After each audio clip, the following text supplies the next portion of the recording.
పాటలు సిద్ధపరచాలి.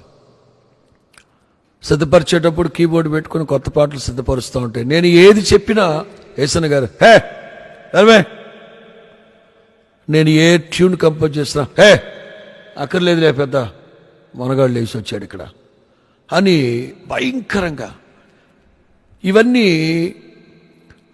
మేరెక్క చూస్తూ ఉన్నారు.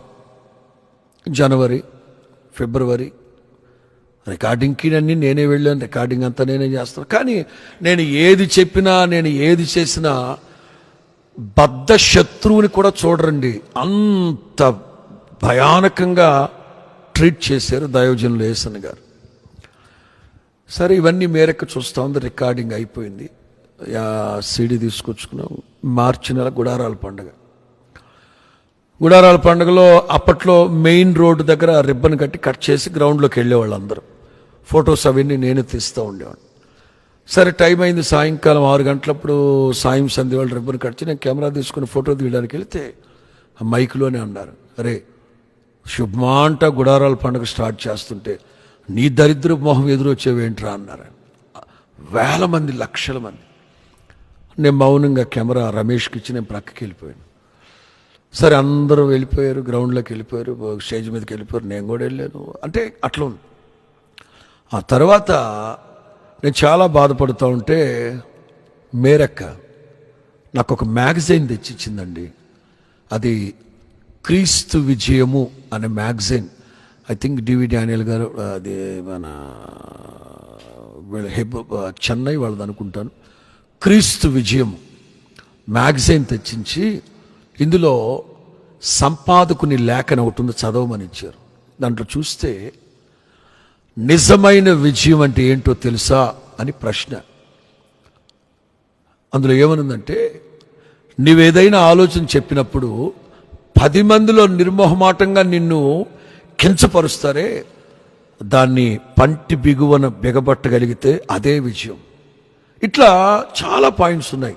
నేను అన్నాను, మీరు బాగానే చెప్తున్నారక్క, కానీ దీన్ని నా వాడుకలోకి వచ్చేసరికి నా వల్ల కావట్లేదు. కాకపోతే ఎలాగా? నువ్వు ఇవన్నీ అనుభవిస్తేనే కదా రాబోయే రోజుల్లో లక్షల మందిని ప్రభావితం చేయగలవు దేవుని వైపు. అన్న నిన్ను ఒక మార్గంలో నడిపిస్తున్నా. నేను ఇక్కడ రాసుకున్నది ఏంటంటే, ప్రియులారా, మనుషులు మనల్ని నడిపిస్తూ ఉన్న విధానాన్ని బట్టి మనకు డిసప్పాయింట్మెంట్. అది రాసుకుంది ఏంటంటే, మనుషులు మనల్ని ట్రీట్ చేసే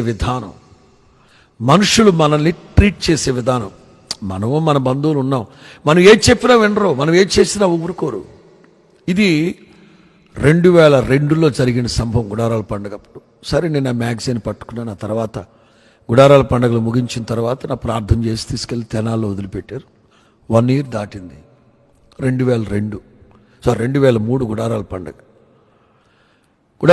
మెయిన్ గేట్ దగ్గర రిబ్బన్ కట్ చేయాలి, వెళ్ళిపోవాలి. నేను పోయినసారి కోప్పడ్డారు కదా, అది మనసులో పెట్టుకుని ఎందుకులే నేను దూరంగా ఉన్నాను. ఆ లక్షల మంది వినేటట్లుగా మైక్లో అన్నారు, వెస్లీ ఎక్కడరా, వెస్లీ ఎక్కడున్నాడు రా, అక్కడున్నారంట, రారా, నువ్వు లేకుండా గుడారాల పండుగ ప్రారంభించడం ఎలాగరా, నువ్వు లేకుండా ఏమిట్రా. వెంటనే ఆ ప్రక్క నుంచి మేరెక్క వెంటనే నాకు గుర్తు చేసింది, గత సంవత్సరం ఇదే చోట నీకు అవమానం కలిగింది, అదే చోట రెట్టింపు ఘనత నీకు కలుగు చేశారు, కాకపోతే కొంచెం ఆలస్యమైంది. నా దేవుని ప్రియులారా, నిజమే